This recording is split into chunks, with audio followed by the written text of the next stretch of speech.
Let me tell you something. Excuses. I'm tired of excuses. Time, you don't have time, you're too busy, you're fucking disrespectful. You don't initiate to see me, you're fucking disrespectful. You're not consistent, that is the ultimate disrespect. Okay? And just because you happen to be consistent, it doesn't equate to the other things.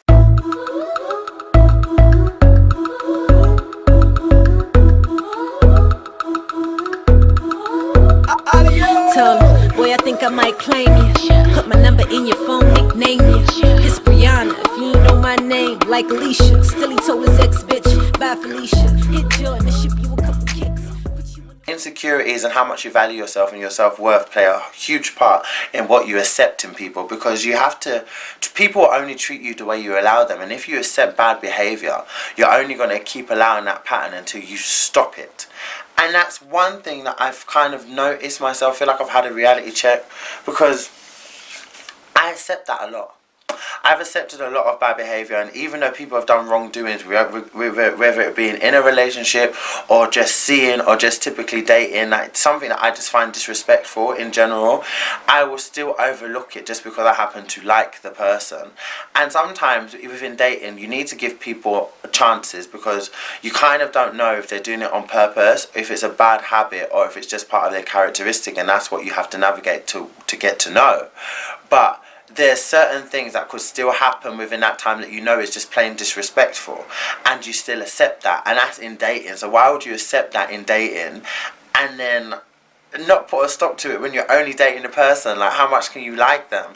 And that's my problem, because I did that and I got myself into a relationship and I didn't even like them at that point, like that. So that stuff followed into the relationship. So I always tell people, like, always be careful what you allow beforehand, because that shit is going to follow into a relationship, and that's going to be the foundation that your relationship is already built on. So it's not a good thing at all. And you need to remember that who you're seeing and who you're dealing with is not going to be the only man in the world. And how much do you really like them? How much do you like them versus how much do you like and value yourself? See, now, you must be crazy if you think that I can honestly have the room and the stamina and the effort to put into someone else who isn't giving me what I need. And I don't ask for a lot. So if you can't provide the little necessities of what I require, that I know that I'm going to give you in abundance. That I'm not asking for things that I know that I can't provide. I'm asking for everything that I know that I will give you and more. So if I ask for the little things and you can't provide those little things, I have no idea why we keep those people around. It's like you lack attention. It's like there's always something little they do that should overshadow something that you find disrespectful. And then even when you're angry with them, you go back to the thing that's disrespectful, and you're like, you're done, but you still go back. But why would you keep going back to someone that's blatantly disrespecting you? Because inside we feel like we can't get better. Inside we feel like this is the only thing that we're going to get. Inside we believe, because you have a vision of someone that maybe they can't even see, that maybe you see more for someone that they can see for themselves, and you rely on that potential. But why has everything got to be on you relying on someone else's potential? Why can't they see that? You know what? I've never had someone come into my life here and feel like they've actually grown to make some sort of impact. Like, I've never had that. I've never had someone be like, you know what? You know your YouTube, you need to get popping. Like, why are you not, like, making as much videos as you should be? Like, do you know you're really good? Like, this is something you're good at. People listen to you. You need to be uploading more. You need to be doing this. Like, I want to think of something, and I want someone to have a bigger vision to it, because that's what I do with every person that's in my life, to be honest.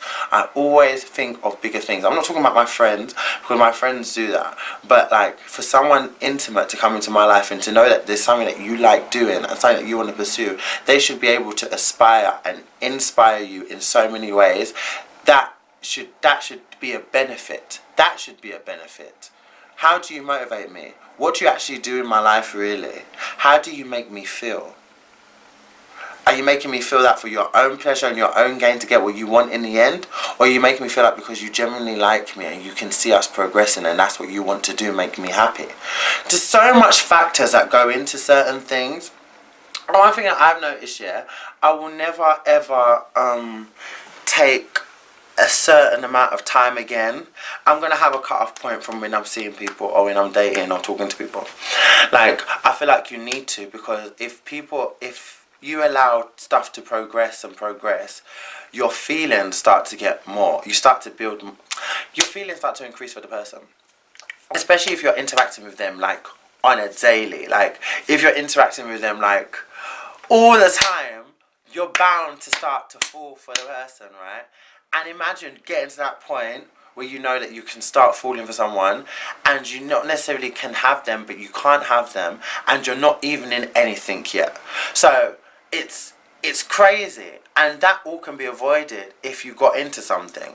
Because I will never give my time to someone again, and for all that time just to be saying I'm seeing someone, because I've done that so many times in my life and it's just been stupid, and at the end of the day, who's the one that gets hurt? Me. And to be honest, I kind of have to blame myself, because I inflict that hurt on myself because I don't put stops and rules to things. If something is not about things, sometimes it's, you have to make something go your way. You have to put it out there that this is what I want and this is not what I'm going to accept. And if they choose not to listen to that and at least compromise with that fact, then we're not going to be. I don't understand why it should need, if you really, really like me and you really, really want me, I don't know why we should even need to have a conversation, or why it needs to be a big deal about us progressing further into something official if this is what you want and this is where you want to be. Let me tell you something, excuses. I'm tired of excuses. Time, you don't have time, you're too busy, you're fucking disrespectful. You don't initiate to see me, you're fucking disrespectful. You're not consistent, that is the ultimate disrespect. Okay? And just because you happen to be consistent, it doesn't equate to the other things. It doesn't add to this. It's just consistency. It's just making sure, it's just something that you are meant to do. It's not something that you actually feel privileged of you doing, because that's what you do when you like people. There's certain things, and just because you do something more than the other, it doesn't mean that should overlap into the other, and that should now be an excuse. Because that's what I've done so many times. I've allowed, because someone's consistent, to be an excuse for their lack of, or because someone is an initiator, but they don't do this as much, so it's a lack of, or because of the attraction and the chemistry I have with someone, and because of that, like, I'm going to keep them there. But that's not navigating into the consistency, into being an initiator, into being the person that actually I feel like wants me. No, nothing. Everything has its separate lane, and if you're not providing each of those lanes equally, then this is something that doesn't need to be. And you do not need to be here, and we are not meant to be, and this should be something that should just not happen. Stop accepting bad behavior when you're providing your genuine, authentic self into a situation and you're giving yourself to someone. Stop it. Stop. Because that doesn't equate to anything good at all. And you feel even worse when you start doing stuff with the person and then they're still showing those bad habits afterwards, and you still do stuff with them again and they're still showing it afterwards, and then this and then this and then this. Things aren't that serious. Relationships aren't that deep. I just don't understand why people have to go around a fucking roller coaster to get into a relationship, because I don't think it's that serious. I think if it works, it works. I'd rather invest the little that I've invested into seeing people, and for that to be invested into a relationship, and if that didn't work, then you know it didn't work. I actually wouldn't hate the person as much, but I feel like I hate people. Hate is not a strong word for me, because I kind of despise a lot of people, to be honest. Alright, maybe not hate, because you have to love people to hate them. So actually no, not hate.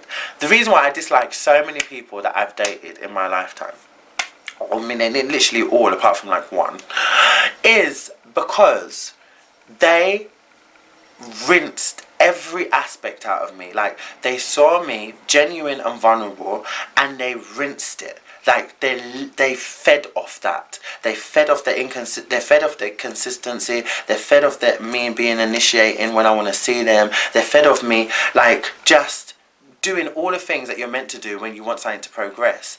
And then they put a halt to it. They always had the halt. Oh, you know, this is going a bit too fast. Oh, this is this. Oh, you know, this is the situation here. You know, this is this. Oh, my ex, my this, my this. Always some sort of halt when you know that someone's doing that. So therefore, how much do you know yourself? Because you shouldn't be getting yourself involved if you're not mentally stable to get yourself into a new situation. And that's what's so annoying with people. Like, you need to know yourself before you say, I want this and this and that and that. What do you really want? Are you even prepared mentally to even be in anything? Are you? Because if you are, then there will not be no halts to anything. Things are naturally meant to progress. You see someone, you date someone, then you make it official, and then, you know, then you go from there. I don't understand why people like prolonging seeing someone for so long, and then when that doesn't equate to anything, when you're angry, people get acting like you're crazy. I don't understand why I need to be crazy for doing that, because it doesn't make sense. Of course, you're gonna be mad, because it's like you've wasted time. All that time I invested in you, I could have been talking to God knows how many other people, you know. I could have actually talked to someone that was actually worth my time, and could have given me what I did, and I could have been satisfied. Do you know, you just never know. Like, people don't understand when you come into people's life and you start wasting unnecessary time for your own selfishness, because it is selfish. You're not giving someone what you know you need to be given. Acting how you know you need to be acting. That is selfish, because you're withholding that. But if that person's being wholeheartedly, they're giving themselves, they're being genuine, they're being authentic to the T. I don't understand how you don't think that you're not being a bastard. A complete bastard for seeing someone like that and to still be putting halts and putting navigations in their way. Like, I know girls that have been seeing people for 2 years, and it's like, my God, like, and it's so bad because you've now fallen for that person. Absolutely. These people like playing mind games a lot, so I can't always say it's just easy to get out, because I've already been in that situation before. It's not that easy to go, because when you do go, they pull you back in, and it's just something, and then boof, you feel like you're going the right track of things, and then boof again, and then it's like they won't let you go, and they know what they're doing. And those people are extremely wicked to know that they can't offer you what you need in that moment, and they're still reeling you in. It's a very, very, very dangerous thing to do, and it's extremely selfish to keep thinking that you can treat people like that and you want to have a happily ever after, because you're not. You're absolutely not. But for us, what you need to do is, when you are seeing people, I would say, seeing people even in relationships, give your all. Give your all. People say, don't do this, reserve this. Fuck them.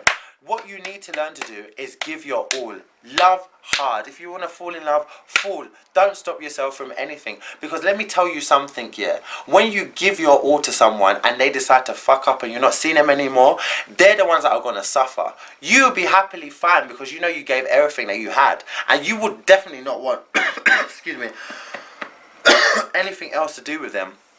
Because when you laid yourself down, you was everything, and that still wasn't enough, but now you feel like you can come back, you will never want them again.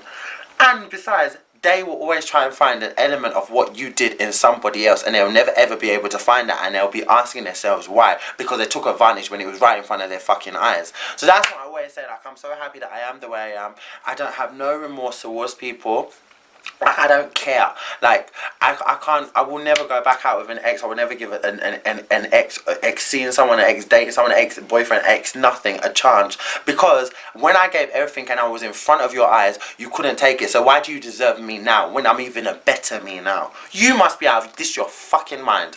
You crazy. It's like saying you wasn't good enough then, but you know, now I've gone through people and I've done this and I've done this. Now I'm ready for you. Now you're good enough for me. No way. Now you've got bodies on that list. Now we're good enough? I don't think so. You can keep it moving and keep it hopping. No way. No. My God, I don't even know if I was trying to cough. If that was the spirit inside me that, whoo, was just not comfortable, but oh, my body's feeling this. Oh my God, Jesus! Woo! Oh, whoa! With that being said, you know what I mean? How long is this video already? Oh, 15 minutes! Oh, time flies when you're having fun, innit? I'm gonna shut this down now. Oh my God, see you guys with the next topic.